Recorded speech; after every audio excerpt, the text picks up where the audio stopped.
നമ്മുടെ നാട്ടിൽ പലതരം കൊലപാതകങ്ങൾ നടക്കാറുണ്ട്.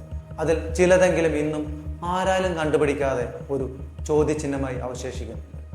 എന്നാൽ ഏതൊരു കുറ്റകൃത്യത്തിലും ദൈവത്തിന്റെ കയ്യൊപ്പുണ്ടാകുമെന്ന് പറയുന്നത് പോലെ ചില തെളിയിക്കപ്പെടാൻ കഴിയാത്ത കേസുകളിൽ മറ്റു ചില ഇടപെടലുകളാൽ കുറ്റം തെളിയാറുണ്ട്.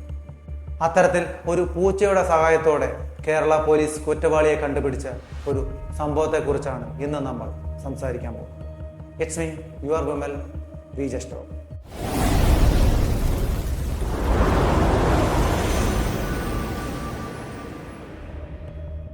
നിങ്ങൾ ഈ ചാനൽ ആദ്യമായിട്ടാണ് കാണുന്നതെങ്കിൽ ചാനലൊന്ന് സബ്സ്ക്രൈബ് ചെയ്ത് കാണുക.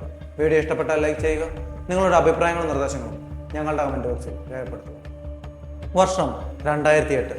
കഥ ആരംഭിക്കുന്നത് ആലപ്പുഴ ജില്ലയിലെ കരിയിലക്കുളങ്ങരയിൽ പത്തിയൂർപ്പാടത്തെ കുളത്തിൽ ഒരു യുവതിയുടെ മൃതദേഹം പൊങ്ങുന്നതിൽ നിന്നാണ്. കുളത്തിൽ കെട്ടിത്താഴ്ത്തിയ നിലയിലായിരുന്നു മൃതദേഹം. മരണപ്പെട്ടിട്ട് ദിവസങ്ങളായി എന്ന് സൂചിപ്പിക്കും വണ്ണം മൃതദേഹം അഴുകിപ്പോയിരുന്നു. അവിടുത്തെ നാട്ടുകാരാണ് ആദ്യം കുളത്തിന് മുകളിലായി 2 പാദങ്ങൾ പൊങ്ങി നിൽക്കുന്നത് കണ്ടത്. പ്രദേശത്തുള്ളവർക്ക് യാതൊരു പരിചയവുമില്ലാത്ത ഒരു സ്ത്രീയുടെ മൃതദേഹമായിരുന്നു കണ്ടെത്തിയത്. വയറ് കുത്തിക്കീറി കുടൽമാലയെല്ലാം പുറത്തു ചാടിയ അവസ്ഥയിലായിരുന്നു മൃതദേഹം കണ്ടെത്തിയത്. കുളത്തിന്റെ അടിത്തട്ടിലേക്ക് ശരീരം താണുപോകാൻ ഒരു വേലിക്കല്ല് ശരീരത്തോട് ചേർത്ത് കെട്ടിവെച്ചിട്ടുണ്ടായിരുന്നു. ആ സ്ത്രീ ഉടുത്തിരുന്ന സാരി കൊണ്ട് തന്നെ അവരുടെ 2 പാദങ്ങളും കെട്ടിയ നിലയിലായിരുന്നു മൃതദേഹം. ആദ്യ കാഴ്ചയിൽ തന്നെ കൊലപാതകമെന്ന് നിസ്സംശയം തെളിഞ്ഞെങ്കിലും മരിച്ച സ്ത്രീ ആരാണെന്ന് അറിയാത്തത് ഒരു ചോദ്യചിഹ്നമായിരുന്നു. പ്രദേശവാസികൾക്ക് ഇവരെ അറിയില്ല. മാത്രമല്ല, പോലീസിന്റെ പ്രാഥമിക അന്വേഷണത്തിൽ സമീപ പ്രദേശങ്ങളിലൊന്നും ഈ പ്രായത്തിലുള്ള സ്ത്രീയെ കാണാതെ പോയതായി ഒരു പരാതി പോലും ലഭിച്ചിട്ടില്ല എന്നും കണ്ടെത്തി. പിന്നെ ആരാണ് ആ സ്ത്രീ?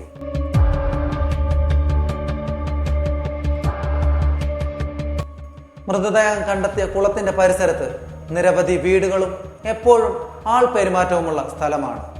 അന്ന് കായംകുളം സർക്കിൾ ഇൻസ്പെക്ടറായിരുന്ന ഹരികൃഷ്ണനായിരുന്നു അന്വേഷണ ചുമതല.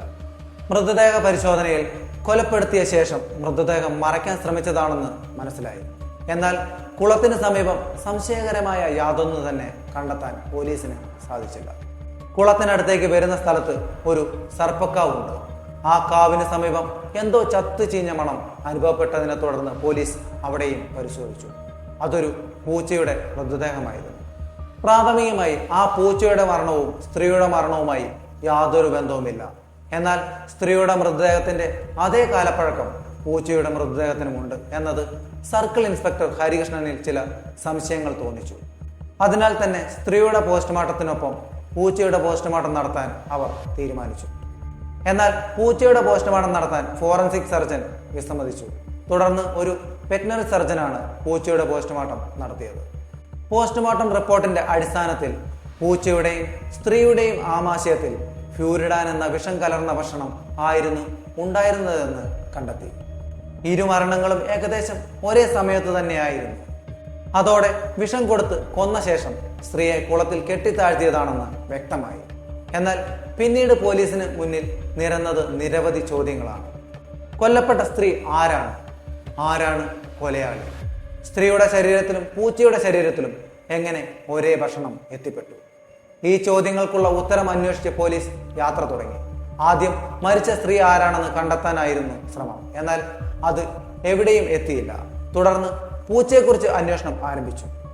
പൂച്ചകൾ സാധാരണയായി പരിചയമുള്ളവരോടൊപ്പം മാത്രമേ സഞ്ചരിക്കാറുള്ളൂ എന്ന അറിവ് ഹരികൃഷ്ണന് ഉണ്ടായിരുന്നു. അതിനാൽ തന്നെ പൂച്ചയുടെ ഉടമയാകാം കൊലയാളി എന്ന ഒരു നിഗമനത്തിൽ അദ്ദേഹം എത്തിച്ചേർന്നു. ചത്ത പൂച്ചയുടെ ഫോട്ടോയും കൊണ്ട് പോലീസുകാർ നാട്ടുകാർക്കിടയിലേക്ക് ഇറങ്ങി. എന്നാൽ നാട്ടുകാർക്ക് അതൊരു തമാശയായിട്ടാണ് തോന്നിയത്. ജീവനുള്ള പൂച്ചകളെ തന്നെ തിരിച്ചറിയാൻ പ്രയാസമായിരിക്കെ മരിച്ച് അഴുകിയ നിലയിലുള്ള ഒരു പൂച്ചയുടെ ഫോട്ടോ എങ്ങനെ തിരിച്ചറിയാനാണ്? അതായിരുന്നു നാട്ടുകാരുടെ ചോദ്യം. എന്നാൽ ഒരു വീട്ടിൽ ചെന്നപ്പോൾ അവരുടെ പൂച്ചയെ കാണാനില്ലെന്നും നിറവും മറ്റും ഈ ഫോട്ടോയിൽ കാണുന്ന പൂച്ചയെ പോലെ ആണെന്നും അവർ പറഞ്ഞു. പോസ്റ്റ്മോർട്ടം റിപ്പോർട്ടിൽ മരണപ്പെട്ടെന്ന് പറയുന്ന ദിവസങ്ങളിൽ തന്നെയാണ് പൂച്ചയെ കാണാതായതെന്നും വീട്ടുകാർ പോലീസിനോട് പറഞ്ഞു. തുടർന്ന് പോലീസ് വീടും പരിസരവും നിരീക്ഷിച്ചെങ്കിലും സംശയിക്കേണ്ടതായിട്ടുള്ള ഒന്നും തന്നെ കണ്ടെത്തിയില്ല. വീട്ടുകാർക്ക് മരണവുമായി യാതൊരു ബന്ധവുമില്ലെന്ന് അതോടെ പോലീസിന് മനസ്സിലായി. പിന്നീട് അന്വേഷണം നീണ്ടത് ചുറ്റുമുള്ള മറ്റു വീടുകളിലേക്കാണ്. തൊട്ടടുത്ത വീട്ടിലെ താമസക്കാരനായ ജലാലുദ്ദീൻ എന്ന വ്യക്തിയെ മാത്രം പോലീസിന് കാണുവാൻ കഴിഞ്ഞില്ല. പല നാടുകളിൽ സഞ്ചരിച്ച് പാത്രങ്ങൾ കച്ചവടം ചെയ്യുന്ന ആളായിരുന്നു അയാൾ.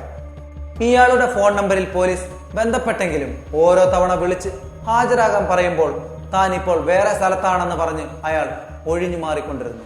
അത് പോലീസിന് അയാളോടുള്ള സംശയത്തിന് വകവെച്ചു. സൈബർ സെല്ലുമായി ബന്ധപ്പെട്ട് നടത്തിയ അന്വേഷണത്തിൽ അയാൾ നിലവിൽ നിൽക്കുന്ന സ്ഥലം മാറ്റിയാണ് പറയുന്നതെന്ന് പോലീസിന് മനസ്സിലായി. അയാൾ വീട്ടിൽ തിരിച്ചെത്തിയെന്നറിഞ്ഞ് പോലീസ് അയാളെ പിടികൂടുകയും തുടർന്ന് നടത്തിയ ചോദ്യം ചെയ്യലിൽ അയാൾ കുറ്റം സമ്മതിക്കുകയും ചെയ്തു. സംഭവം ഇങ്ങനെ: പാത്ര കച്ചവടത്തിനിടെ കരുവാറ്റി എന്ന സ്ഥലത്തെത്തിയപ്പോഴാണ് ഇയാൾ മരണപ്പെട്ട സ്ത്രീയെ കാണുന്നത്. തുടർന്ന് അവരുമായി പരിചയത്തിലായി.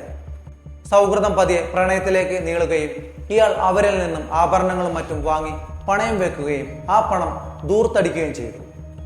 കുറച്ചു കാലത്തിന് ശേഷം സ്ത്രീ ആഭരണങ്ങൾ തിരികെ ആവശ്യപ്പെടുകയും തിരിച്ചു നൽകാൻ സാധിക്കാത്തതിനാൽ അവരെ കൊല്ലാൻ അയാൾ തീരുമാനിക്കുകയും ചെയ്തു.